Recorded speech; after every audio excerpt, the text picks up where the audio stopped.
We found one with a spine. But today, I announced the end of my campaign. I have two primary reasons for this decision.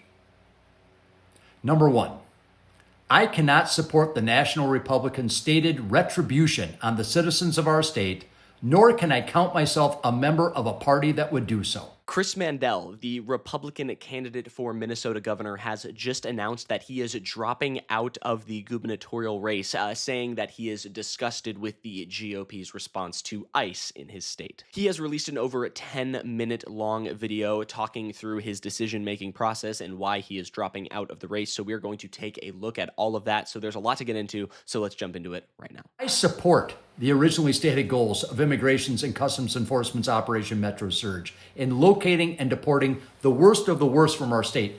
And I've seen many examples of ICE arresting non-U.S. citizens in Minnesota convicted of serious crimes, including murder, rape, and child sexual assault.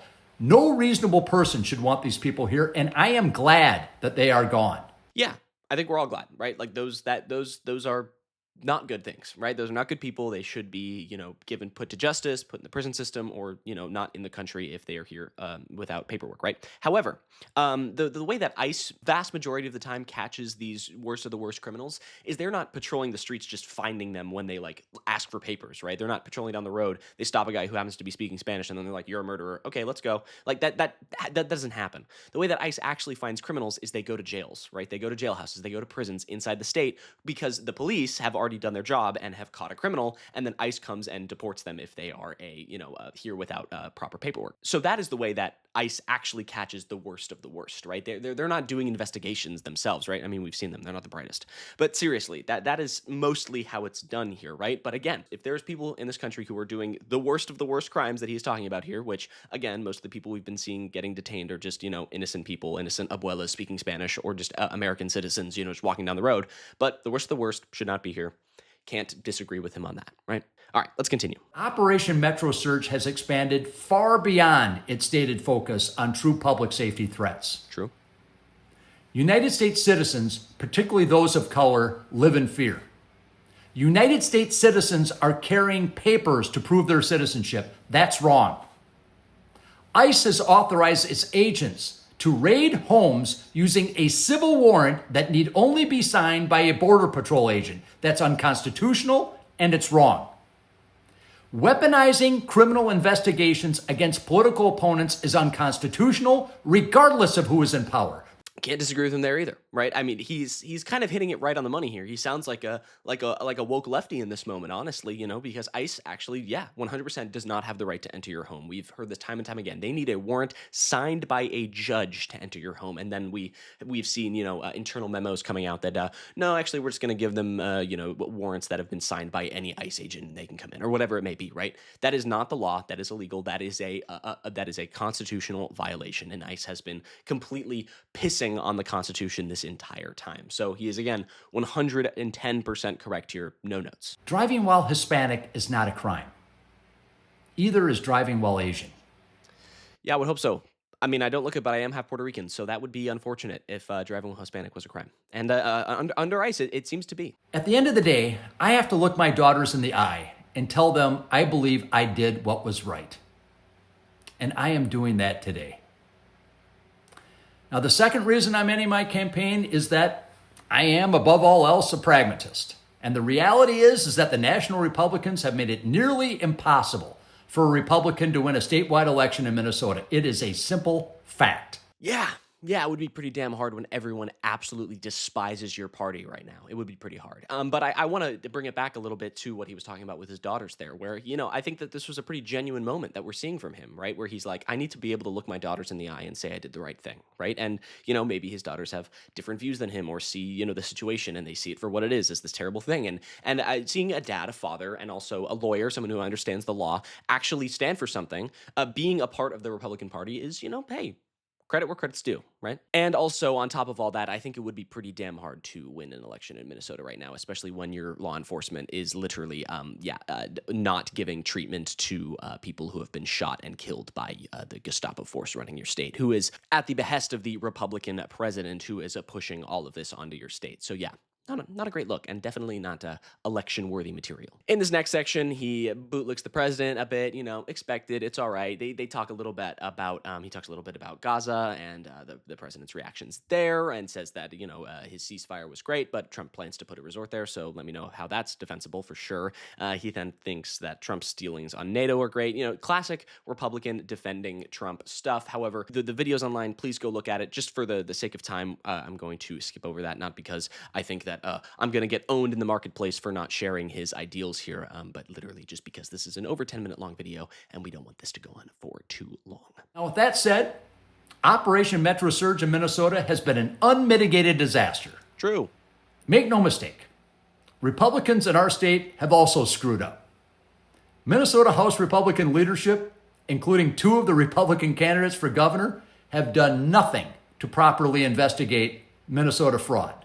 Instead, they've chosen to write strongly worded letters to people and ask the federal government to do their jobs. They've asked for a new bureaucrat, an inspector general, to come in. The remedy for bad government is not more government.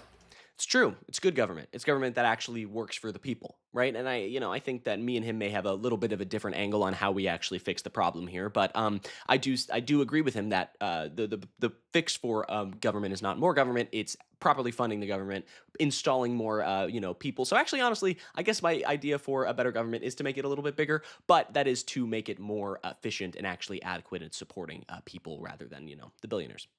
We need to do better in this state and not have to rely on a YouTuber in order to ferret out fraud in our state. Our government has failed us, Republicans and Democrats. So he's mentioning that Nick Shirley video about the guy who went to all those daycares and showcased the fraud. That video's been debunked time and time again, right? It was a complete sham of an investigation. He's a dude with security walking up to daycares, knocking on the doors and being like, let me see kids. It's freaky, right? And the guy himself is just not the sharpest tool in the shed. There's a lot of problems with his investigation work that he did, right? But that's kind of beside the point.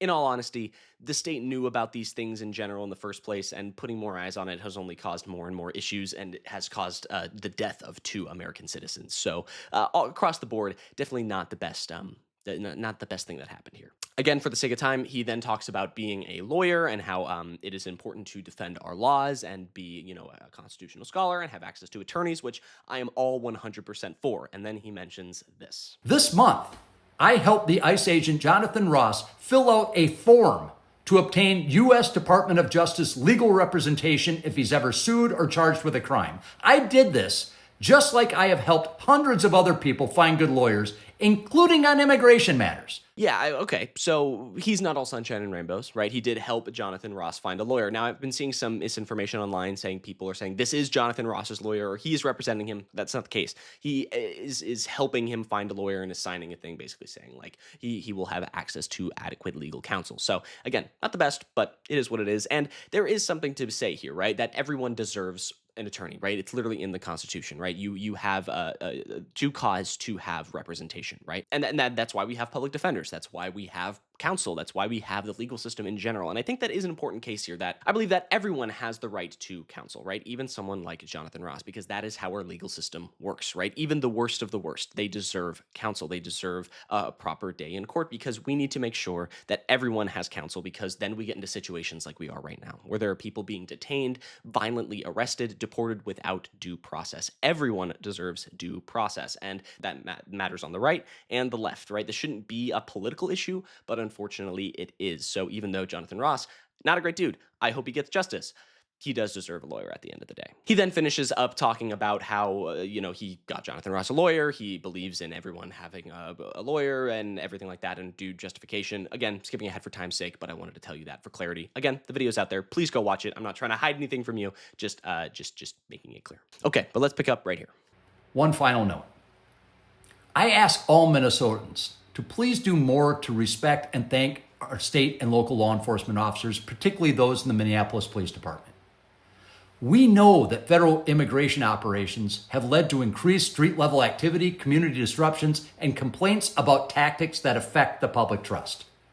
We also know that the governor, the attorney general, and the mayor of Minneapolis have prohibited state and local law enforcement from assisting their federal counterparts, even when those federal law enforcement officers have been physically attacked by agitators. When ICE is so bad, you got us defending the police. I mean, that's literally the situation. On this note, the Minneapolis Police Department did go through a lot of changes after the unjust killing of George Floyd. Yeah, this is the same police department. So, they did that.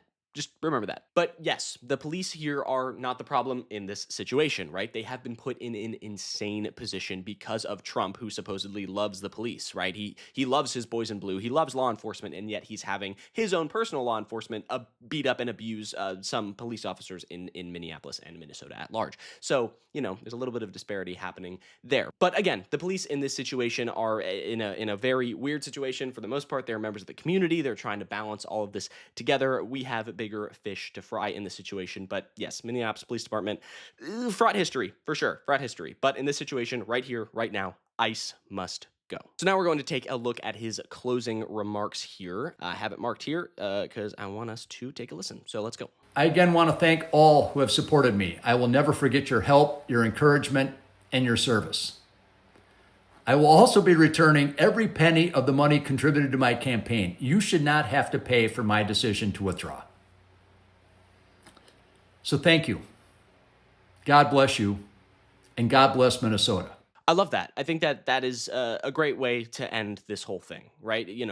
First off, returning all the money that's been donated to his campaign, great. Money in politics aside, it's so shitty and lame. But money in politics aside, right? Him being able to return all of the money is a great, honest, good thing for him to do in this situation, right? 100% props. And then ending it with a, let's try to come together, God bless Minnesota and everybody in it. Good message, right? I can't fault him too hard there. But I think that's going to do it for me. Please let me know your thoughts down below on Chris Madel, his statements here, and his decision to leave the race. I'd love to hear all about it. And do us a favor. If you liked what you see here, leave a like on this video and subscribe to the channel. It's a great way to share your support, and it would help us out a lot. Thank you so much. I'm Iago Lashua, and have a nice day. Goodbye.